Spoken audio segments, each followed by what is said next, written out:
સર્વમંગલ માંગલ્યે શિવે સર્વાર્થ સાધિકે શરણ્યે ત્રંબકે ગૌરી નારાયણી નમોસ્તુતે. હા, તો વિદ્યાર્થી મિત્રો, ક્વેશ્ચન નંબર 59 તમારે બોર્ડમાં જે પૂછાય છે એમાં રેખાંકિત પદાની શુદ્ધાની કૃત્વા ગદ્યખંડ પુનઃ લિખત કાની અપી ત્રીણી. correct the underlined words and rewrite the paragraph. Any three. હવે જે આ 3 માર્ક તમને મળે છે એ 3 માર્ક તમારા કદી પણ ના જાય એ રીતે તમે જો આમાં ધ્યાન આપશો તો શીખી જશો. વિદ્યાર્થી મિત્રો, સંસ્કૃતમાં એક નિયમ છે કે અનુસ્વાર અને મ. હવે અહીંયા બંનેનો ઉપયોગ ક્યારે થાય એના સ્પષ્ટ નિયમ છે. જેમ કે અહીંયા તમારે આપેલું છે નૃપમ અપૃચ્છત. હવે આ આપણે કરેક્ટ કરવાનું છે.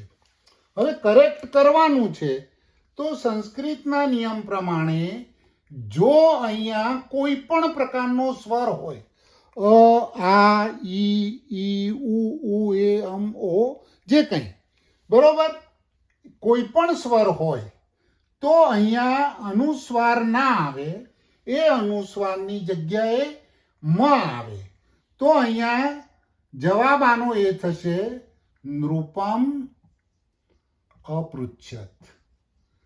બરોબર, આ સાચો જવાબ, એટલે તમારો આ 1 માર્ક પાકો બને છે.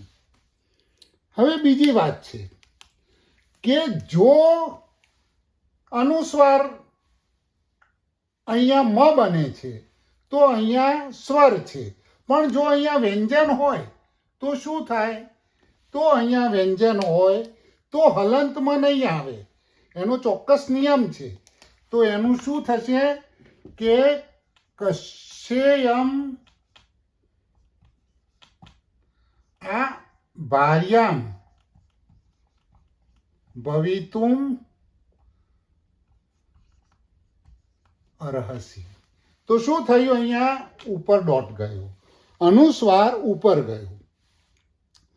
ટૂંકમાં તમે એટલું યાદ રાખો કે પાછળ જો સ્વર હોય તો અનુસ્વાર હોય તો એને મ બનાવી દેવો, અને જો મ હોય અને અહીંયા વ્યંજન હોય તો એ અનુસ્વાર ટપકું બની જાય. વિદ્યાર્થી મિત્રો, સંસ્કૃત ભાષામાં આ જે ક ખ ગ ગ અંગ, ચ છ જ જગ જ, ટ ઠ ડ ઢ ણ, ત થ દ ધ ન, પ ફ બ ભ મ. તો અહીંયા આટલા જે શબ્દો આવ્યા આની પાછળ, આ બધા અનુનાસિક શબ્દો છે. બરોબર. હવે અહીંયા કોઈ પણ શબ્દ હોય, દાખલા તરીકે આપણે લખવું છે કંગન. જો આમ લખ્યું છે કંગન, તો આ કંગન શબ્દ ખોટો છે, એમાં તમારે અંડરલાઈન કરેલી હશે, તો કંગન શબ્દ ના લખાય. હવે જો આ તમારે લખવું જ હોય તો અહીંયા આપણે આમાં જોઈએ તો એના બીજા નંબરનો શબ્દ કયો છે એ જોવાનો. તો ગ છે, તો અહીંયા ગ તમે અહીંયા જુઓ, આ ગ રહ્યો, તો એ ગ છે તો એમાં અંગ આવશે. તો કઈ રીતે આવશે કે કંગ ગ ન, અથવા આમ પણ લખાય અને કંગ ગ ન આમ લખશો તો એ સાચું ગણાશે. હવે અહીંયા જગ્યા નથી એટલે ઉપરલું, તો આ કોષ્ટક હોય તો જ તમને ખ્યાલ આવે, એટલે આપણે ઉપરલું થોડુંક ભૂસી નાખ્યું.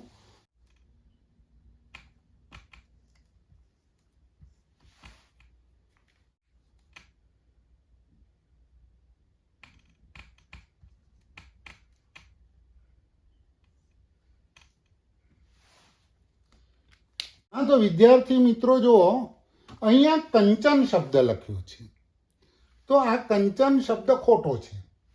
હવે અહીંયા જો, અહીંયા બીજા નંબરનો શબ્દ કયો છે? ચ. તો અહીંયા કયો છે? ચ આ રહ્યો.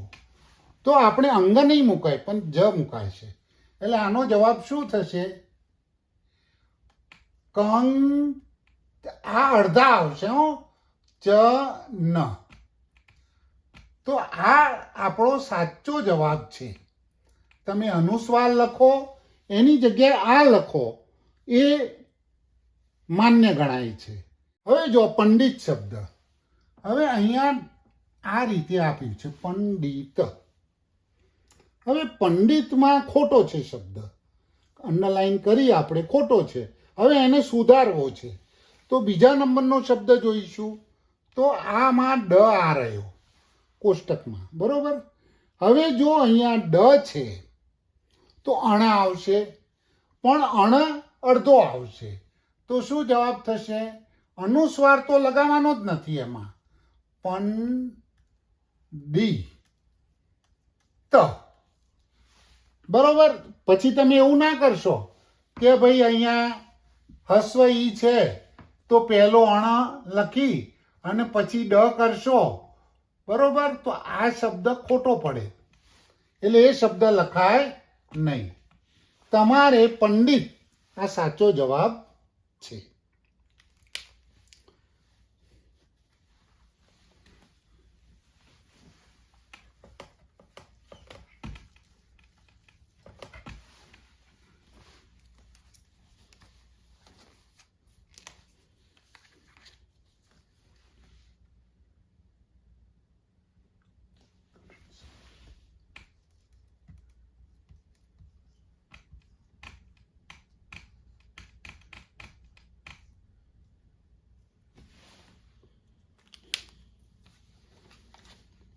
તો જો ભાઈ, હવે આમાં હા, તો વિદ્યાર્થી મિત્રો અહીંયા જંતર શબ્દ આપ્યો છે, તો અહીંયા આપણે અનુસ્વાર પછીનો જ શબ્દ જોવાનો, એ ખાસ યાદ રાખજો. જંતર. તો તને આપણે શોધીએ તો ત ક્યાં રહ્યો? આ. તો અહીંયા ત છે તો એનો અનુનાસિક વર્ડ ન આવે છે, તો અહીંયા જવાબમાં આપણે ન કરવાનો છે. પણ ન ક્યાં જોઈન્ટ કરશો? જ પછી આ તરત જ મૂકી દેવાનો, આની જગ્યાએ મૂકીએ એટલે એના પછી તરત આવે અને ત ર. આ એનો જવાબ, આ તમારો સાચો જવાબ. ત્યાર પછી અહીંયા છે કે સંપત્તિ. તો અહીંયા બીજા નંબરમાં પ છે, તો પ આ રહ્યો. તો જો પ શબ્દ છે અહીંયા આવ્યો તો અહીંયા મ આવશે, તો સંપત્તિ. તો મેં તમને 5 શબ્દો લખાવી દીધા, બરોબર. પહેલામાં કંગન આવે, તો અહીંયા ગ છે તો આ આવ્યું. તમારે બીજો શબ્દ આપ્યો ગંગા, તો ગંગામાં પાછળનો ગ છે તો આ ગ છે તો અંગા આવશે, તો એનું ગંગા થશે, ગંગા, બરોબર. હવે અહીંયા બીજો શબ્દ આપણે લઈએ કે ચંચલ લખ્યું છે, ચલો ને. તો ચંચલમાં પાછળ ચ છે, ચંચલ. તો આ ચ છે તો ચ રહ્યો, તો ચંચલ થઈ જશે, બરોબર. અહીંયા છે પંડિતની જગ્યાએ મંડિત આવ્યું, તો એનો એ મુંડન આવ્યું, ચલો ને. હવે મુંડન લખ્યું છે તો મુંડન આમ જ લખાશે, મુંડન. હવે અહીંયા છે મંત્ર લખેલું હોય, કદાચ ત છે તો મંત્ર, આ ત્ર આપેલો હોય તો તમ જ આ, એ યાદ રાખજો.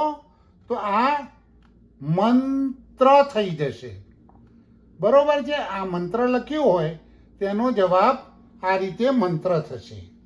અને સંપત્તિ એની જગ્યાએ પંપા લખ્યું હોય.